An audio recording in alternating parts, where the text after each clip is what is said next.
Welcome to the Ask a Male Fit Show.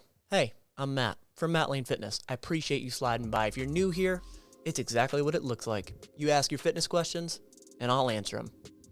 I'm a personal trainer, behavioral change specialist, registered nurse, all that stuff.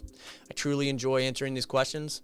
It ties me to the people that I'm able to answer them for. Hopefully, it can give you some value, and I hope to be able to pull those questions from the comments down below that you drop. Let's get into it. Let's do it. The first one.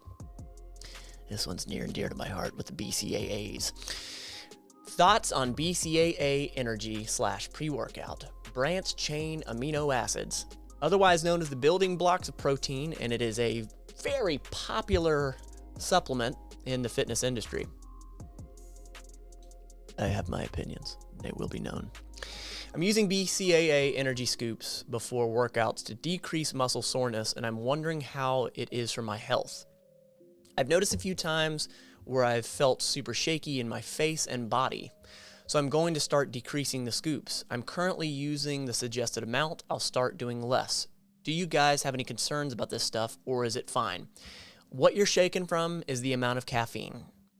If you decrease the amount that you're taking in, you should see that shaking subside. Here's the deal. Branched chain amino acids, in my opinion, are absolute garbage. They are worth throwing in the trash and urinating on at the same time. So, if I were in your shoes, I would only consume the creatine, excuse me.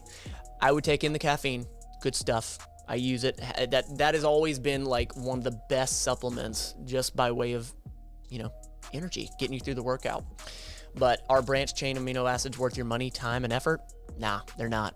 They're making expensive urine, because if you're getting enough protein in throughout the day through your nutrition, they're completely pointless. And I think that a lot of them are crap anyway, because they're not screened. They have these third-party screeners, but there's really no regulatory agency, so it could be rice powder that's in it for all you know.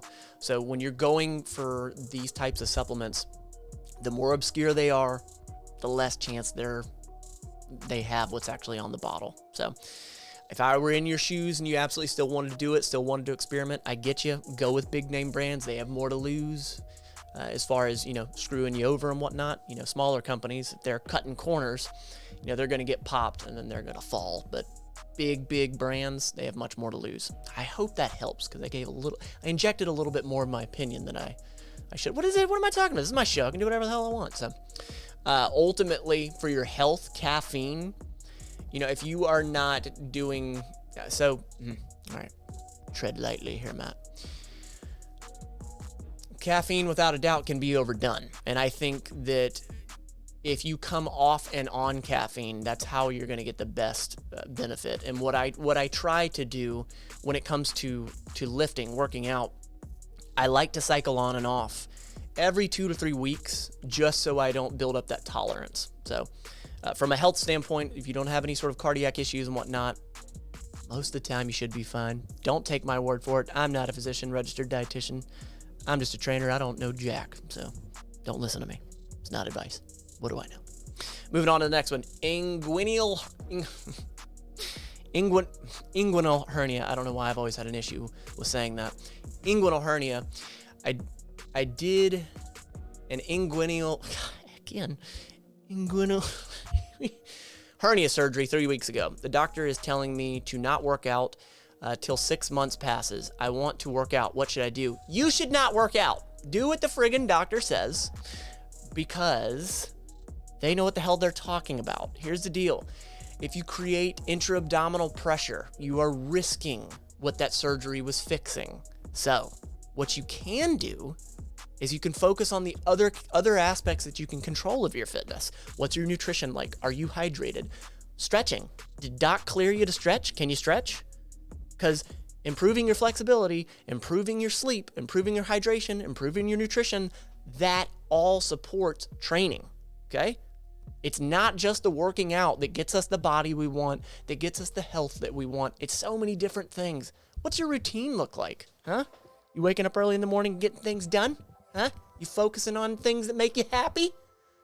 Cut out some of the crap in your life. You know what I'm saying? What I'm saying is focus on the things you can control. Listen to the medical doctor that spent a decade at least in school fixing things and has a specialty in what they fixed on you, listen to them. Don't get injured to be able to don't get injured to be able to not go to the gym even longer, all right? Put your pride down. I know you're excited. Hang tight. Let it heal up. All right. Why is it that some dudes who are skinnier, who don't lift a lot, can build muscle quicker than me? First of all, you're doing the comparison game. It's an uphill battle. The comparison game is the thief of joy, baby. That's not the right saying, but it still applies. Comparison is the thief of joy, for real. It seems like I start off with a good base of muscle without lifting. Okay, so maybe naturally you're just gifted, got it. But soon I become too stocky, and it takes longer than me to lift more than the skinny guy. Why is this? Thanks. Bruh. Okay, so let me try again. But soon I become too stocky. Okay? But soon I become too stocky, and it takes longer than me to lift more than the skinny guy. Why is this? So it sounds like you weren't extremely clear, but it sounds like your focus is strength. Doesn't sound like because most guys would be like, hey, I look stocky, fantastic.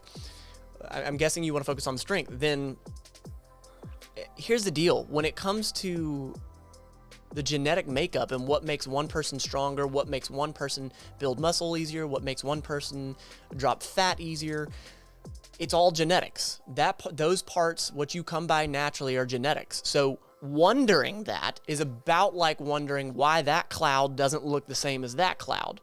So ultimately, there are different insertion points to where your muscles actually attach. Some people have longer bones than others. Some people just carry certain fat levels in certain areas. It's very person dependent. Long story short, don't waste your time wondering why someone else is getting something. Just focus on you and how you can get stronger. All right? Not coming down on you. I'm not coming down your street. Just hopefully giving you some pearls. I hope that gives you some benefits. But ultimately what you're asking is, why does someone else get that from doing this and it takes me longer? It's genetics. It is absolutely genetics. Also, you don't know.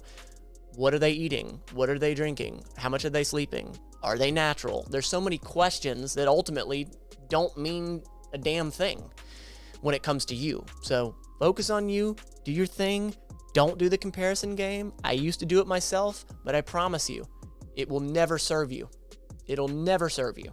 So, lastly, if you're feeling squirrely, you're looking for a fitness plan, fitness programs based in behavior change and science, that's exactly what I do.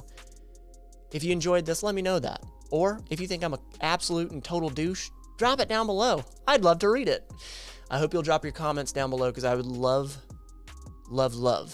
to read your questions and answer them. So you don't have to be you don't have to be perfect at this fitness thing. Just be better than yesterday. Every day.